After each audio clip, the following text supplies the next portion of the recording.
गजानन वर्मा, कक्षा 12 के लिए विषय अनिवार्य हिंदी, पुस्तक सृजन, पाठ 4 बिहारी। और इनका जन्म सन 1595 में हुआ, मृत्यु सन 1663। इनका जन्म ग्वालियर में हुआ। बिहारी बड़े बुद्धिमान व्यक्ति थे।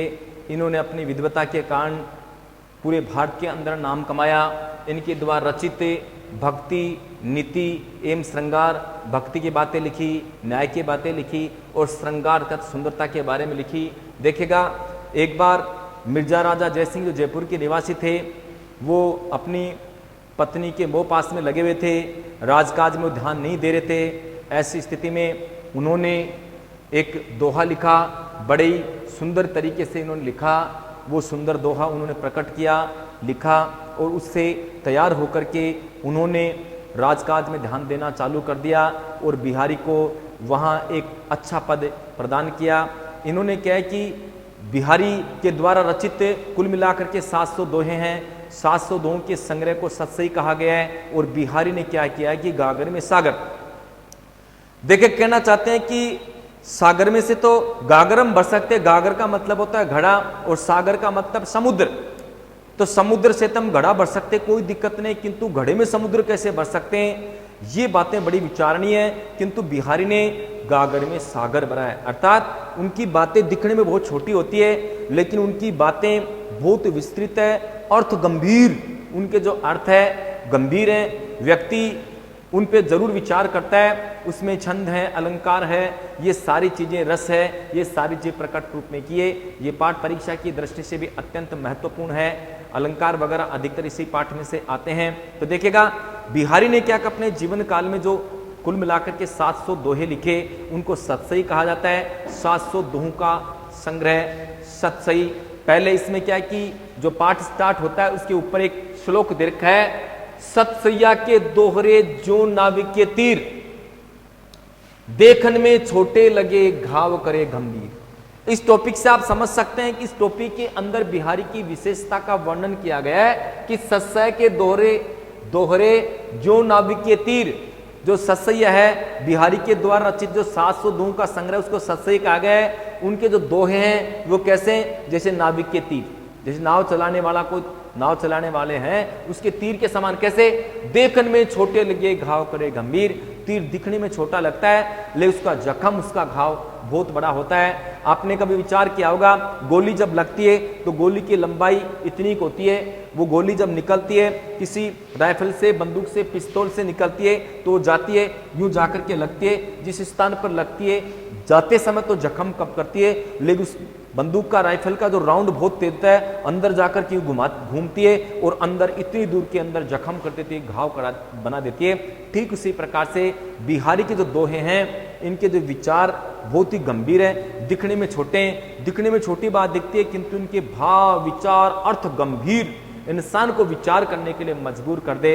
ऐसे थे बिहारी। तो देखिएगा, अभी आपको मैंने बताया कि जिस प्रकार से जयपुर के जो सवाई मिर्जा राजा जयसिंह थे, वो पत्नी के मोह पास में लगे हुए थे, किंतु उन्होंने देखा, उन्होंने श्लोक के माध्यम से उनको सावचेत किया कि ये तो वही बात है जिस प्रकार से कोई भंवरा, उन्होंने ये कहकर बतलाया, जिस प्रकार से कोई भंवरा है, वो भंवरा जाकर के किसी पुष्प पे जाकर के बैठता है, उस पुष्प में न तो पराग है न मधु है, ऐसी स्थिति के अंदर है, वो फिर भी उससे लिपटा रहता है। इस दोहे के माध्यम से उन्होंने उस मिर्जा राजा जयसिंह को सचेत किया और उन्होंने क्या है कि उन्होंने वो व्यवस्थाएं त्याग करके राजकाज में ध्यान देना चालू कर दिया और एक ऊंचा पद भी इनको दिया गया। ये अर्थ गंभीर करने वाले व्यक्ति थे। अब देखिए, इसमें 3 तरह के टॉपिक दे रखे हैं। भक्ति, जिसमें भक्ति संबंधित है, नीति संबंधित और श्रृंगार संबंधित है। इस पाठ में आप पढ़ेंगे, उन्होंने क्या है कि राधा और कृष्ण की चर्चा की है।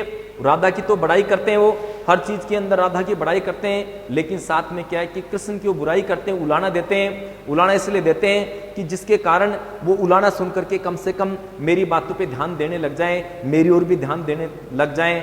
वो क्या है कि उलाना दे करके अपना उद्धार करवाना चाहते हैं, संसार में अपना नाम कमाना चाहते हैं। संसार में जब आए तो नाम कैसे हो, इसलिए उनको उपालंब करके, उनको उलाना दे करके अपना नाम करवाना चाहते हैं। और बड़ाई के तौर पर वो कई तरह की विशेषताएं बताते हैं कि जिस प्रकार स्वर्ग लोक के अंदर अप्सरा उर्वशी है, उसी प्रकार से मेरे हृदय में विचार करने वाले हे राधा जी, आप भगवान श्री कृष्ण के हृदय के अंदर उस उर्वशी के समान बस जाइए। इस तरह की कई बातें वो करते हैं। वो कहते हैं कि आप तो दीन दुखियों की सेवा करने वाले हैं, दीन दुखियों का उद्धार करने वाले हैं, आपने छोटे मोटे लोगों को उद्धार किया है। अगर आप वास्तव में दीनानाथ हैं, दीन बंधु पतित उद्धारक हैं, तो मुझ जैसे पापी हत्यारे अधम व्यक्ति का उद्धार करके दिखाएं तो मैं मानूंगा कि वास्तव में आप पतित उद्धारक है, अन्यथा मैं तो नहीं मानता। और लोग आपकी बड़ाई करते हैं और बड़ाई सुन सुन करके आप इतराते फिरते हो कि मैं तो बहुत बड़ा इंसान हो गया हूं और मैंने लोगों का उद्धार किया है, लेकिन मैं आपको ऐसा नहीं मानता। आप मुझ जैसे व्यक्ति का उद्धार करके दिखाए। और इस पाठ में आप ये भी पढ़ेंगे कि जैसे कृष्ण के बारे में विचार करते हुए बताते हैं, एक बार राधा जी की मुरली, एक बार कृष्ण की मुरली राधा जी छुपा देते हैं और जब वो बार बार अन्य विनय करते हैं कि आप मेरी मुरली दे दीजिए, वो देने से मना कर देते हैं कि भाई मेरे पास तो आपकी कोई मुरली नहीं है, या वो रूठ जाते हैं। राधा जी एक बार रूठ जाती है और रूठने के बाद में बार बार मनाने की कोशिश करते हैं कृष्ण जी, किंतु मानते नहीं है। तो उन्हें कहा कि आप ये बांसुरी मेरे कदमों में रख दीजिए, क्योंकि मेरी शोतन है, क्योंकि आप इसको बजाते हैं तो यहाँ की गोपियां ग्वाल बल सारे लोग आपके पीछे पड़ जाते हैं और मेरा ध्यान कभी आपको रहता नहीं। इसी माध्यम से एक बार क्या करते हैं कि राधा जी के अलावा गोपिकाएं क्या करती है, कृष्ण की बातों का आनंद लेने के लिए उनसे अनेक प्रकार की बातें करते हैं, जिसके कारण वो उनका आनंद ले सके। इस पाठ में वो बहुत सारी बातें पढ़ेंगे। एक बार क्या है कि ग्रीष्म काल का समय था, गर्मी का समय था, अचानक मोर नाचने लग जाते हैं। मोर जब नाचने लग जाते हैं तो एक सखी ने, एक गोपिका ने दूसरी गोपिका से कहा, अरे अचानक वन के अंदर ये मोर कैसे नाचने लगे? तो उन्होंने कहा, अरे हो सकता है यहाँ कृष्ण का आगमन हो गया होगा, इस वन के अंदर कृष्ण का आगमन हो गया होगा। और कृष्ण के आगमन अर्थात तो सांवले रंग के थे, श्यामल शरीर वाले थे, और उनके श्यामल शरीर को देख करके इन मोरों ने समझा होगा कि निश्चित रूप से बादल आ गए। भगवान श्री कृष्ण के सामने सलोने स्वरूप को बादल मान करके नाचने लगे। तो इस तरह से बहुत सारी बातें इस पाठ के माध्यम से आप पढ़ेंगे। अब देखिए, ये अपना उद्धार करवाना चाहते हैं और राधा की बड़ाई भी इस पाठ के माध्यम से करना चाहते हैं। मेरी भव बाधा हरो राधा नागरी सोए, मेरी भव बाधा हरो राधा नागरी सोए, जातन की छाई परे श्याम हरित दुति होए। तो परवारो उर्वशी सुनी राधिके सुजान, तो परवारो उर्वशी सुनी राधिके सुजान, तू मोहन के उर्वशी हवे उर्वशी समान। बंधु भय का दीन के को तार्यो रघुराय, बंधु भय का दीन के को तार्यो रघुराय, टूठे टूठे फिरत हो झूठे बिरद कहाय। कब कोटेर तू दीन रटे हो तन श्याम सहाय, कब कोटेर तू दीन रटे हो तन श्याम सहाय। तुम ही लागी जगत गुरु जगनायक जगबाय, या अनुरागी चित्त की गति, या अनुरागी चित्त की गति, समझे नहीं कोई। जो जो बूढ़े श्याम रंग त्यों त्यों उज्जवल होए। देखिएगा, इसके माध्यम से कहा गया है कि मेरी भव बाधा हरो राधा नागरी सोई, जा तन की झाई परे श्याम हरित दुति होई। ये कहना चाहते हैं भव बाधा का मतलब है सांसारिक बाधाएं। भव बाधा का सांसारिक बाधाएं, सांसारिक बाधाएं।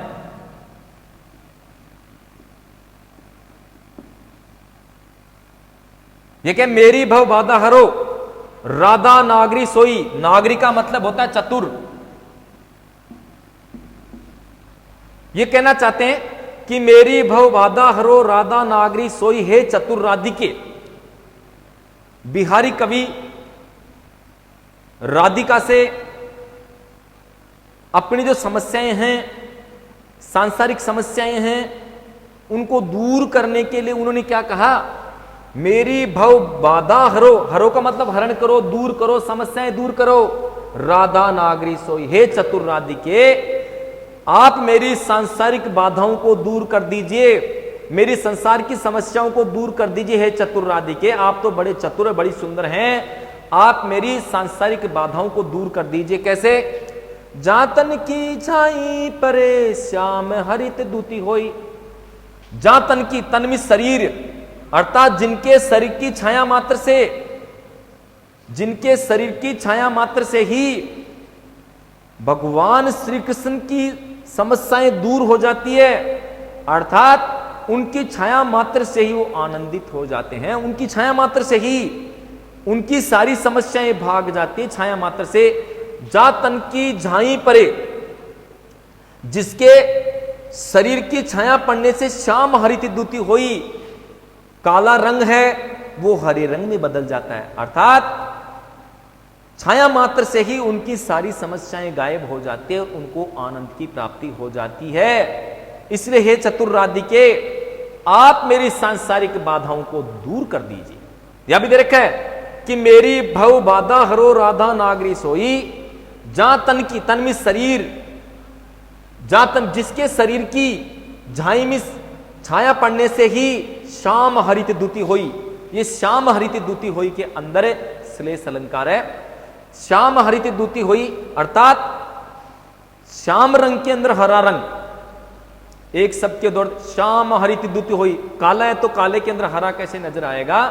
इसलिए कालेपन, काले के अंदर हरापन नजर आ रहा है, अर्थात उसमें और ज्यादा निखार आ रहा है, क्योंकि श्यामल जो शरीर थे, कृष्ण तो सांवले थे, किंतु राधा के संपर्क में आने से उनकी सुंदरता और बढ़ जाती है। ये बिहारी कहना चाहते हैं कि उनकी छाया मात्र से ही उनकी सारी समस्या दूर हो जाती। ऊपर लग दिया मैंने, श्याम हरित दूती होई के अंदर क्या रहेगा? श्लेष अलंकार है। दूसरा टॉपिक इसमें दे रखा है, तो परवारू उर्वशी सुनी राधिके सुजान। तो परवारू उर्वशी सुनी राधिके सुजान, तू मोहन के उर्वशी हवे उर्वशी समान। देखिए इसके अंदर तीन जगह उर्वशी उर्वशी शब्द का प्रयोग हुआ है, जैसे उर्वशी उर्वशी उर्वशी। देखिए पहले वाला जो उर्वशी है, उर्वशी इसका शाब्दिक अर्थ है उर्वशी वो स्वर्ग लोक की अप्सरा। जब अर्जुन ऐरावत हाथी लेने के लिए स्वर्ग लोक गए थे, वहां स्वर्ग लोक में सबसे पहले मुलाकात उर्वशी से होती है, और उर्वशी ने ही अर्जुन को श्राप दिया था, क्योंकि अर्जुन की सुंदरता को देख करके स्वर्ग लोक की अप्सरा मोहित हो जाती है, वो कुछ बोल पाती। उससे पहले अर्जुन ने बचाव करते हुए कह दिया, आप मेरी माता के समान है, आपका रूप तो मेरी माता के समान है। उर्वशी कुपित होकर बोलती है, स्वर्ग लोक की अप्सरा न किसी की बहन होती है न किसी की माता होती है, और उन्हें उसे श्राप दिया, नपुंसक का श्राप दिया, और फिर धरती पर उनको आना पड़ा। तो क्या कहना चाहते हैं? पहली जो उर्वशी का शाब्दिक अर्थ है स्वर्ग लोक की अप्सरा, दूसरी उर्वशी का शाब्दिक अर्थ है हृदय में निवास करने वाली, हृदय में बसने वाली, और तीसरी उर्वशी का अर्थ है आप हे राधिके, आप उस उर्वशी के समान भगवान श्री कृष्ण के हृदय के अंदर बस जाइए। तो कहने का मतलब यहां उर्वशी शब्द के 3 बार प्रयुक्त हुआ है। समान शब्द, समान शब्द मतलब बार बार प्रयुक्त हो रहे हैं, लेकिन उनका भिन्न भिन्न अर्थ नजर आता है। ऐसी स्थिति के अंदर इसमें यमक अलंकार होता है। समान शब्द हैं, जैसे कनक कनक ते सोगुनी मां दिखता दिखाए, ई खाए बोराए नहीं ई पाए बोराए। तो कनक कनक शब्द है, एक कनक शब्द का अर्थ होता है सोना, एक कनक शब्द का होता है धतूरा। तो देखिएगा समान शब्द हैं किंतु उसके भिन्न अर्थ निकलते हैं, तो उसमें यमक अलंकार होता है। तो ये जो उर्वशी शब्द है, यहां 3 अर्थ हैं। पहला उर्वशी शब्द का अर्थ है वो स्वर्गलोक की अप्सरा, दूसरा उर्वशी का शब्द का अर्थ हो गया उर्मिष हृदय, हृदय में निवास करने वाली, और तीसरी उर्वशी का शाब्दिक अर्थ है उस उर्वशी के समान आप भगवान श्री कृष्ण के हृदय में बस जाइए। तो देखिए, अब देखिए ये बिहारी जी अपने उद्धार करने के लिए, अपना उद्धार करवाने के लिए राधिका जी का सम्मान करते हुए कह रहे हैं, तो परवारू उर्वशी सुनी राधिके सुजान, तू मोहन के उर्वशी हवे उर्वशी समान। देखिए राधिके सुजान सुनिरादि की सुजान, सुनिरादि की सुजान, सुजान का मतलब होता है चतुर। कवि बिहारी कहना चाह रहे हैं, राधिका जी की बड़ाई करते हुए कवि बिहारी कहना चाह रहे हैं, हे चतुर राधिके तो पर वारु उर्वशी, आपकी सुंदरता पर, आपके सौंदर्य पर मैं स्वर्गलोक की अप्सरा उर्वशी को भी न्योछावर कर सकता हूं। आप कितनी सुंदर हैं, आपकी सुंदरता पर हे चतुर राधिके, सुनी राधिके सुजान। बिहारी कवि कहना चाह रहे हैं, राधिका जी की सुंदरता का वर्णन करते हुए कहना चाह रहे हैं, हे चतुर राधिके, आपके सौंदर्य पर, आपकी सुंदरता पर मैं स्वर्ग लोक में निवास करने वाली उर्वशी को भी न्योछावर करने के लिए तैयार हूं। तू मोहन के उर्वशी हवे उर्वशी समान, अर्थात आप, तू मोहन के उर्वशी, तू मोहन के उर्वशी, आप भगवान श्री कृष्ण के हृदय को मोहने वाली हो, आप श्री कृष्ण के हृदय को मोहने वाली हो, अर्थात उनका हृदय आपको पसंद करता है। हवे उर्वशी समान, इसलिए आप स्वर्गलोक की अप्सरा के समान भगवान श्री कृष्ण के हृदय में बस जाइए। देखिए कितनी सुंदर बात कही है, उनकी तुलना उर्वशी से की है, और आपकी सुंदरता है ना, सुंदरता वो तो उर्वशी से भी ज्यादा सुंदर है। मैं उर्वशी को भी आपके सौंदर्य पर न्योछावर कर सकता हूं, त्याग सकता हूं। दोबारा देखिए, तो पर वारु उर्वशी सुनी राधि के सुजान। कवि बिहारी कहना चाह रहे हैं, राधा की सुंदरता का वर्णन करते हुए कहना चाह रहे हैं, हे चतुर राधिके, मैं आपके सुंदरता पर स्वर्ग लोक की अप्सरा उर्वशी को भी न्योछावर करने के लिए तैयार हूं। तू मोहन के उर्वशी, उर्वशी किसको बोलते, हृदय में बसने वाली। तू मोहन किस, कौन, श्री कृष्ण, आप श्री कृष्ण के हृदय में बसने वाली हो, अर्थात श्री कृष्ण आपको बहुत पसंद करते हैं। हवे उर्वशी समान, इसलिए हे राधिके, चतुर राधिके, आप उस स्वर्ग लोक की अप्सरा के समान भगवान श्री कृष्ण के हृदय में बस जाइए। तीसरा दे रखा है, बंधु भये का दीन के को तार्यो रघुराई, टूठे टूठे फिरत हो झूठे बिरद काय। ये क्या करे, बंधु भय का दीन के को तार्यो रघुराई। बिहारी कवि कृष्ण को उलाना देते हुए, उनका उपालंब करते हुए, उलाना देते हुए और अपने आप को संसार से मुक्त करने के लिए, सांसारिक बाधाओं को दूर करते हुए, इस भवसागर से पार होने के लिए वो श्री कृष्ण को उलाना देते हैं। इसलिए उलाना देते हैं कि मेरी बातों का बुरा मान करके कम से कम मेरा उद्धार कर दें। लेकिन उसको प्रकट रूप में कैसे कहा जाए, श्लोक के माध्यम से उन्होंने श्री कृष्ण को किस तरह से उलाना दिया, वो इसमें देखेंगे आप। बंधु, बंधु का मतलब भाई, बंधु भय का दीन के को तार्यो रघुराय, टूठे टूठे फिरे तो झूठे बिरद काय।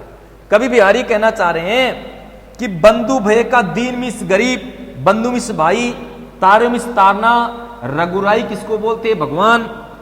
टूठे टूठे किसको बोलते, झूठी बड़ाई। फिरत का मतलब घूमते हो, झूठे मिस व्यर्थ में। बिरद का मतलब होता है यश कहाई, अर्थात झूठे यश के लिए आप फिर रहे हो। यहां टूठे टूठे जो शाब्दिक अर्थ आ रहे हैं, समान आ रहे हैं, बीच में योजक चिन्ह भी नहीं है, इसलिए इसमें पुनरुक्ति प्रकाश है। टूठे टूठे में क्या हो जाएगा, बड़े संतुष्ट या प्रसन्न होकर के इतराते फिरते हो, इसका शाब्दिक अर्थ हो गया टूठे टूठे।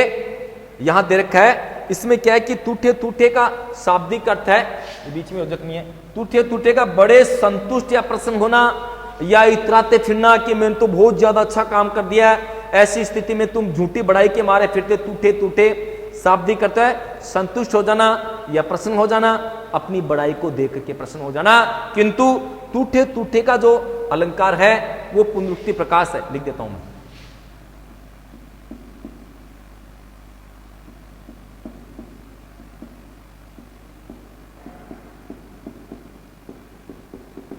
पुनरुत्थित प्रकाश। देखिएगा अब इसका समझिए, बंधु भय का दीन के को त्यारो रघुराय। कभी बिहारी कहना चाह रहे हैं कि बंधु भय का दीन का को त्यारो रघुराय, आपको हे कृष्ण आपको दीन बंधु कहा गया है, पतित उद्धारक कहा गया है, दीनों का उद्धार करने वाला कहा गया है। बंधु भय का दीन के, और ये कहा गया है आप तो दीनों की सेवा करने वाले दीन बंधु हो, को त्यारो रघुराय, और आपने संसार को त्यार दिया है, अर्थात संसार को इस सांसारिक मोहमाया से त्यार दिया है। इसीलिए क्या कहा, आपको दीन बंधु कहा गया है, पतित उद्धारक कहा गया है, और गरीबों पे दया करने वाले दीन बंधु आपको कहा गया है। और ऐसी स्थिति के अंदर टूटे टूटे फिर तो झूठे बिरद का आए। टूटे टूटे कहता है झूठी बढ़ाई, या काम करने के बाद में आपने उन लोगों का उद्धार किया है, इसलिए बड़े इतराते फिरते हो। टूटे टूटे फिर तो झूठे बिरद कहाई, अर्थात झूठी बढ़ाई के कारण, झूठे यश के कारण, बिरद का मतलब होता है यश, और झूठे का मतलब झूठे बिरद, झूठे यश के कारण आप संसार के अंदर इतराते फिरते हो कि मैंने देखिए संसार की भलाई की है, संसार के लोगों का मैंने सम्मान किया है, समस्या से उनको निकाला है। ऐसी स्थिति में झूठी बढ़ाई के मारे आप फिरते हो।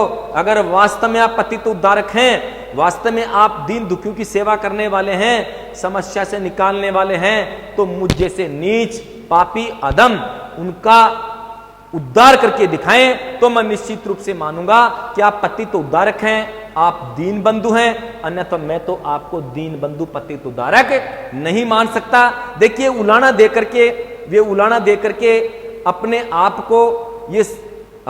को इस सांसारिक मोहमाया से दूर करना चाहते हैं। इसलिए उलाना देने का तरीका भी कितना अच्छा है कि आपने छोटे मोटे लोगों का उद्धार किया है, और आप झूठे यश के मारे फिरते फिरते हो, झूठी बढ़ाई के मारे फिरते हो, इतराते फिरते हो। देखिए मैंने इन लोगों का उद्धार कर दिया है। अगर आपको वास्तव में उद्धार करना है, तुम मुझ जैसे नीच अधम पापी व्यक्ति का उद्धार करके दिखाएं, तो मैं मानूंगा कि निश्चित रूप से आप पतित उद्धारक है, अन्यथा मैं तो आपको पतित उद्धारक नहीं मानता। कहने का मतलब कृष्ण को उलाना दे करके वे अपना उद्धार करवाना चाहते हैं। अब देखिए चौथे में दे रखा है, कब कोटे रतु दीन रटे हो तन श्याम सहाय। कब कोटे रतु दीन रटे हो तन श्याम सहाय, तुम ही लागी जगत गुरु जगनायक जगवाय। ये क्या करें कि कब को टेरतु का मतलब है पुकार रहा हूं, दीन मिस गरीब, रट मिस बोलना, होतन श्याम सहाय, होता नहीं श्याम इस कृष्ण, सहायता आप नहीं कर रहे हैं। तुम ही लागी, आपको लगी है संसार की हवा, जगनायक जगवाय। कभी बिहारी कहना चाह रहे हैं कि मैं कब को टेरुतु दीन ठोतन श्याम सहाय, कि मैं कब से दीन भावना से दीन होकर के आपकी रटना कर रहा हूं, आपको पुकार रहा हूं, आपको रट रहा हूं, किंतु आप मेरी सहायता करने के लिए आ नहीं रही। क्या कहा, कब को टेरुतु, टेरुतु का मतलब होता पुकारना, बुलाना, दीन मिस गरीब, रट मिस पुकार। मैं आपको कब से, कब को टेरुतु दीन रट होतन श्याम सहाय।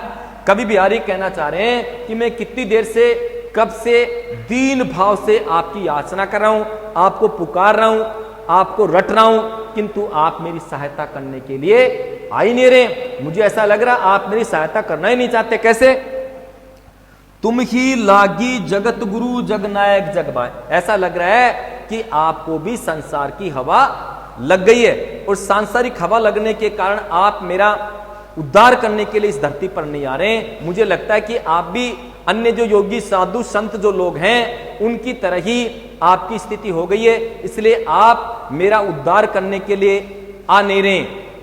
दोबारा देखिए, कब को टेरतु दीन रट होतन श्याम सहाय। कभी बिहारी कहना चाह रहे हैं,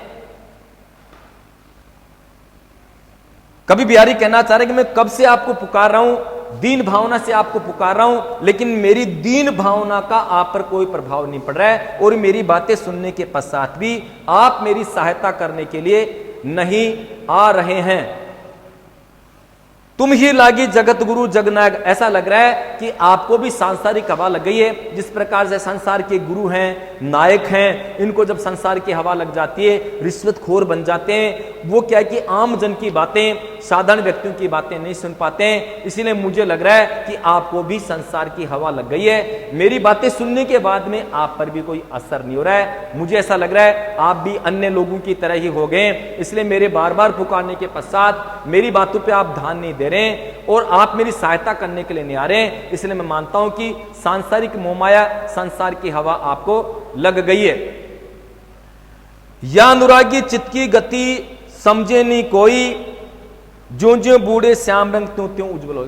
कवि बिहारी कहना चाह रहे हैं या अनुरागी चित्त की गति समझे नहीं कोई।